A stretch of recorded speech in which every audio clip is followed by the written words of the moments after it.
बिस्मिल्लाहिर्रहमानिर्रहीम। अस्सलाम वालेकुम। शेफ़ उस्मा के किचन देसी पकवान में खुश आमदीद। आज मैं आपके साथ बहुत ही मज़ेदार बेकरी जैसे डोनट्स की रेसिपी शेयर करूंगी, जो कि आप बहुत ही आसानी से और बहुत ही कम वक्त में घर में बना सकते हैं। तो चलिए बनाना स्टार्ट करते हैं। डोनट्स बनाने के लिए हमने यहाँ पर 1 कप मैदा लिया है। मैं आपको बहुत ही आसान इंग्रेडिएंट्स के साथ बता रही हूँ। अगर आपके पास मैदा नहीं है तो आप जो घर का नॉर्मल आटा है वो भी इस्तेमाल कर सकते हैं। तो मैं यहाँ पर आपको बता रही हूँ कि आप अगर घर के आटे से भी बनाएं तो ये बिल्कुल ही परफेक्ट बनेंगे। 1 कप हम यहाँ पर मैदा ले रहे हैं और 1 कप हम यहाँ पर नॉर्मल जो घर का मिक्स आटा होता है, गंदम का आटा, वो इसमें डालेंगे। अच्छी तरह से हमने इसको मिक्स कर देना है। अब हम इसमें डालेंगे 1 पिंच के बराबर नमक, 1 टेबल स्पून के बराबर हम इसमें डालेंगे बेकिंग सोडा। अच्छी तरह से हमने इसको मिक्स कर देना है। खुश्क इंग्रेडिएंट्स को हमने अच्छी तरह से मिक्स कर लिया है। अब हम यहाँ पर एक बाउल लेंगे। यहाँ पर हम एक बाउल लेंगे, इसमें हमने 1 अदद अंडा डाल लेना है। अंडे को हम अच्छी तरह से फेंट लेंगे। उसके बाद हमने इसमें डालना है 1.5 कप के बराबर दूध हमने यहाँ पर नीम गरम लिया है। आपने इसको नीम गरम इस्तेमाल करना है। बहुत ज़्यादा जब गर्म होगा तब भी ये अपना काम अच्छे से नहीं करेगा और ठंडा होगा तब भी आपको दुश्वारी होगी। अंडे और दूध को हमने अच्छी तरह से मिक्स कर लिया है। यहाँ पर हम लेंगे 1 टेबल स्पून के बराबर खमीर को इस्तेमाल करने से पहले आपने इसको गर्म पानी में या नीम पानी में इसको आपने नीम गर्म पानी में अच्छी तरह से चेक कर लेना है। उसमें छोड़कर आपने इसको 30 सेकंड के लिए भिगो दिया और उसकी अगर झाग बन जाए तो इसका मतलब जो आप खमीर इस्तेमाल करें वो ठीक है। दूसरी टिप ये है कि जब आप खमीर को इस्तेमाल करें तो आपने उसको फ़ौरन एयर टाइट जार में डालकर बंद कर देना है।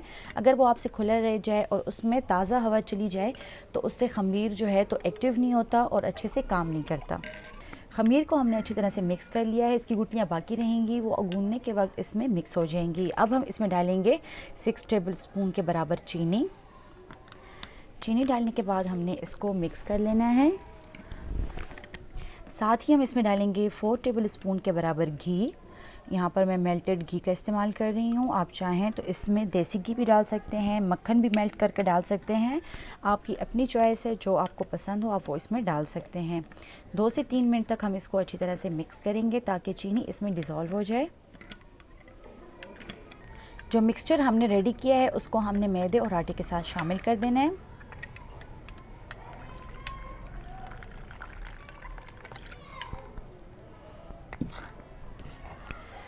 शामिल कर लेंगे, उसके बाद हम इसको मिक्स कर देंगे। यहाँ पर आप देख सकते हैं डो को हमने 7 से 8 मिनट तक अच्छी तरह से गूंद लिया है।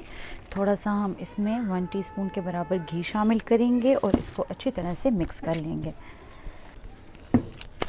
हाथों को हमने ऑयली कर देना है और इसका हमने बड़ा सारा पेड़ा बना लेना है।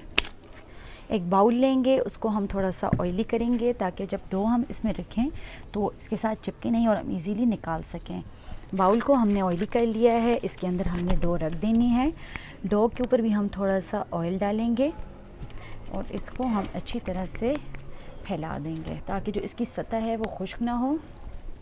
डो को रखने के बाद हम क्लिंक रैप के साथ इसको अच्छी तरह से रैप कर देंगे ताकि इसमें हवा बिल्कुल भी ना जाए। क्लिंक रैप करने के बाद हम इसको गर्म जगह पे रखेंगे, जैसे कि किचन हो गया या माइक्रोवेव हो गया।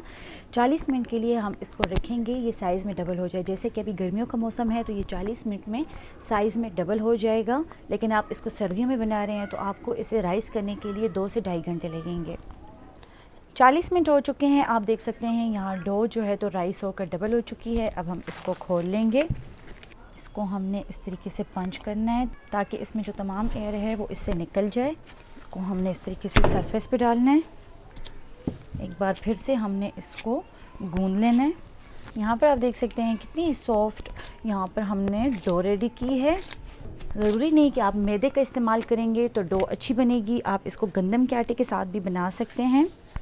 यहाँ पर हम इसके बॉल्स बना लेंगे। जिस साइज़ का आप बॉल बनाना चाहें आप बना सकते हैं। अब हम इसको बेल कर इसकी एक मोटी सी रोटी बना लेंगे। थोड़ा सा आटा डस्ट करेंगे।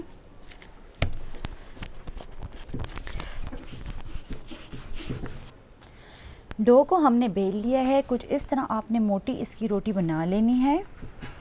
उसके बाद हम यहाँ पर सांचा लेंगे डो मेकर का। अगर आपके पास सांचा नहीं है तो आप घर में गिलास वगैरह का और ढक्कन वगैरह का इस्तेमाल कर सकते हैं, यानी कि गिलास से आपने उसको बड़ी शेप देनी है और जो पानी की बोतल होती है उसके ढक्कन के साथ आपने इसके सेंटर से शेप दे देनी है।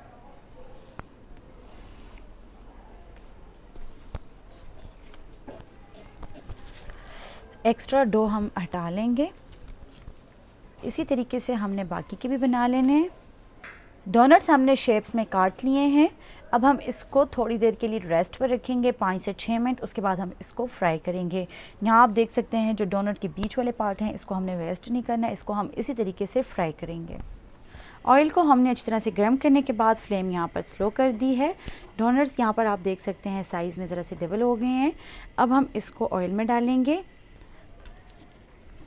मीडियम फ्लेम पर हम इसको पकाएंगे ताकि ये अंदर तक अच्छी तरह से कुक हो जाएं।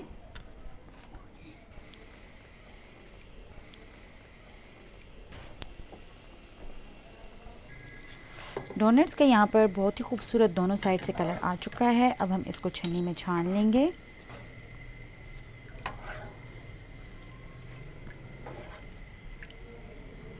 डोनट्स हमने रेडी कर लिए हैं। यहाँ पर हमने कास्टर शुगर ली है। आपने शुगर को लेके उसको पाउडर बना लेना है। ये आपको बाज़ार से रेडीमेड भी मिल जाएगी, आप इसको घर में ख़ुद भी बना सकते हैं। अब हमने जो डोनट्स बनाए हैं इसको हमने इसमें इस तरीके से डिप करना है। साइड्स पर हम नहीं लगाएंगे, फ्रंट और बैक साइड पे लगाएंगे, ठीक है। इसी तरीके से हमने बाकी के भी बना लेने हैं। बहुत ही मज़ेदार और हेल्दी हम यहाँ पर डोनट्स बना रहे हैं। अगर किसी को मैदा खाने से प्रॉब्लम होती है तो वो घर के आटे से भी डोनट्स बना सकता है। बहुत ही मज़ेदार बेकरी जैसे डोनट्स तैयार हैं। उम्मीद करती हूँ आपको हमारी रेसिपी पसंद आई होगी।